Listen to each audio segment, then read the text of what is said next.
Good morning दोस्तों, good afternoon and good evening. जो जब भी इस वीडियो को देख रहे हैं सभी के लिए आज 10th क्लास जो सब्जेक्ट है हमारा सामाजिक विज्ञान SST, इसके अंदर आज आपको अर्थशास्त्र का जो टॉपिक है हमारा इकोनॉमिक्स का जो टॉपिक है, जिसमें आज हम आपको GDP ग्रोस डोमेस्टिक प्रोडक्ट या कह सकते हैं सकल घरेलू उत्पाद के बारे में आज हम डिस्कस करेंगे।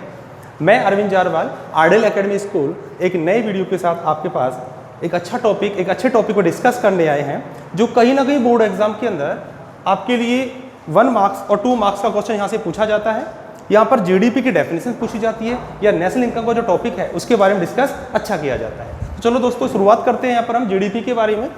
जिसे हम नॉर्मल रूप में सकल घरेलू उत्पाद या इसको हम यहाँ बोल सकते हैं ग्रोस डोमेस्टिक प्रोडक्ट।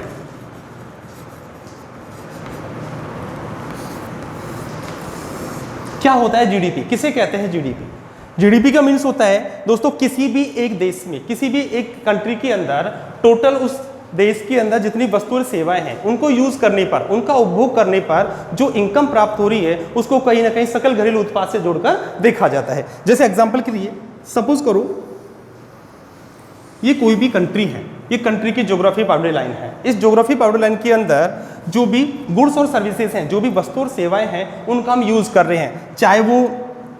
हम ये बोल सकते हैं एग्रीकल्चर सेक्टर का हो जाए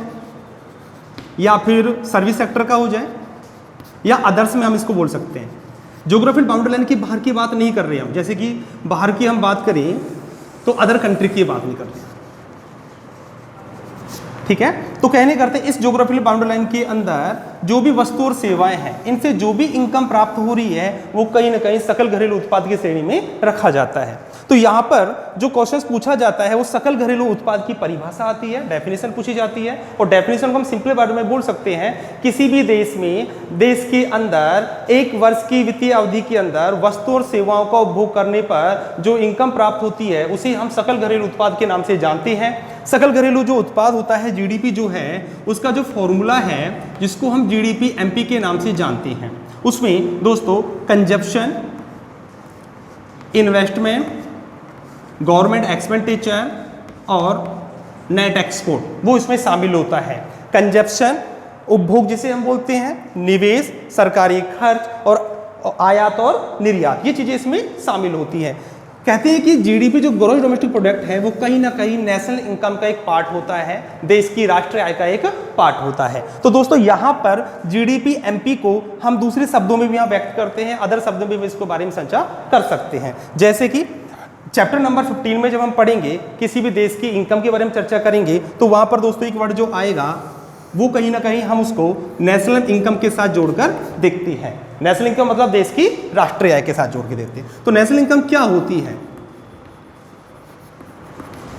किसी हम नेशनल इनकम कहते हैं, राष्ट्रीय आय किसे कहते हैं। जैसे किसी फैमिली, किसी परिवार की एक वर्ष की टोटल जो इनकम होती है उसको हम नेशनल इनकम के नाम से जान सकते हैं। फॉर एग्जाम्पल हम आपको बता रहे हैं नेशनल इनकम क्या होती है, सिर्फ GDP की जो डेफिनेशन है उसी डेफिनेशन के अकॉर्डिंग हम नेशनल इनकम डेफिनेशन बता सकते हैं। किसी भी देश में, देश के अंदर, यहाँ पर परिभाषा बनेगी किसी भी देश के अंदर, देश के अंदर और देश के बाहर, देश के अंदर और देश के बाहर टोटल आयात और निर्यात, इंपोर्ट और एक्सपोर्ट करने पर जो भी टोटल इनकम जो प्राप्त हो रही है वो कहीं ना कहीं नेशनल इनकम के नाम से जानी जाती है। तो दोस्तों GDP MP के अंदर अगर हम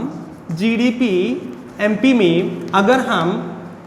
NFIA इंक्लूड कर दें, अगर इसको हम शामिल कर दें तो कहीं ना कहीं ये फॉर्मूला किसका बन जाता है, नेशनल इनकम का फॉर्मूला बन जाता है, या कह सकते हैं राष्ट्रीय आय का फॉर्मूला बन जाता है। अब कुछ बच्चों के सामने प्रॉब्लम क्लियर ये हो रही होगी कि सर ये NFIA है क्या, किसे कहते हैं NFIA। तो दोस्तों यहाँ पर NFIA जो है वो कहीं ना कहीं हम इसको विदेशों से प्राप्त विशुद्ध साधन आय के नाम से इसको हम जानते हैं। यहां पर हम इसको बोल सकते हैं N से बन जाता है नेट, F से बन जाता है फैक्टर,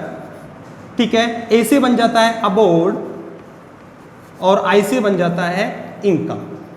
या हम ये बोल सकते हैं विदेशों से प्राप्त विशुद्ध साधन आय, ठीक है। तो कहने का अर्थ है यदि हम सकल घरेलू उत्पाद में विदेशों से प्राप्त विशुद्ध साधन आय को अगर हम जोड़ देते हैं, उसको इंक्लूड कर देते हैं, तो कहीं ना कहीं उसको हम नेशनल इनकम के नाम से जानते हैं। लेकिन दोस्तों अगर हम थोड़ी और आगे की बात करें कि नेशनल इनकम का अगर फॉर्मूला हम थोड़ा चेंज कर दें, थोड़ा बदल दें, तो उसमें हम ये कह सकते हैं कि यदि हम वेजेस,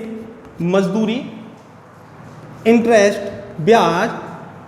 गवर्नमेंट एक्सपेंडिचर और x माइनस एम, अगर मैं इस फॉर्मूले को आपको बताता हूं या आपकी अदर बुक्स के अंदर फॉर्मूला लिखा हुआ मिलता है, तो ये फॉर्मूला भी कहीं ना कहीं नेशनल इनकम का फॉर्मूला बनता है, या कह सकते हैं राष्ट्रीय आय का फॉर्मूला बनता है। तो दोस्तों ये जो टॉपिक है ये आपके चैप्टर नंबर 14 में, चैप्टर नंबर 15 में, दोनों में मिलेगा। जो 10th क्लास की हमारी बुक है, जो इकोनॉमिक्स की जो बुक्स है, अर्थशास्त्र की जो बुक है, उसके अंदर टॉपिक मिलते हैं और यहाँ से वेरी शॉर्ट क्वेश्चन पूछा जाता है। या तो नेशनल इनकम की डेफिनेशन आती है या सकल घरेलू उत्पाद की डेफिनेशन पूछी जाती है। तो इसके बाद जब हम ये पढ़ लेंगे, जब इसके बारे में स्टडी कर लेंगे जब क्लास के अंदर, तो हम इसके बाद जब पढ़ते, वो कहते हैं कि पर कैपिटा इनकम, प्रति व्यक्ति जो आय है उसके ऊपर भी हम चर्चा करते हैं। तो दोस्तों आपको याद रखना होगा कि आपको सबसे पहले तो ग्रॉस डोमेस्टिक प्रोडक्ट, सकल घरेलू उत्पाद की परिभाषा पढ़नी है, उसके बाद उसका फॉर्मूला याद करना है, बस ये टॉपिक। और इसके बाद आपका जो अगला टॉपिक होगा वो आपका नेशनल इनकम का होगा, राष्ट्रीय आय किसे कहते हैं और राष्ट्रीय आय का फॉर्मूला क्या होगा। बस ये छोटा सा टॉपिक है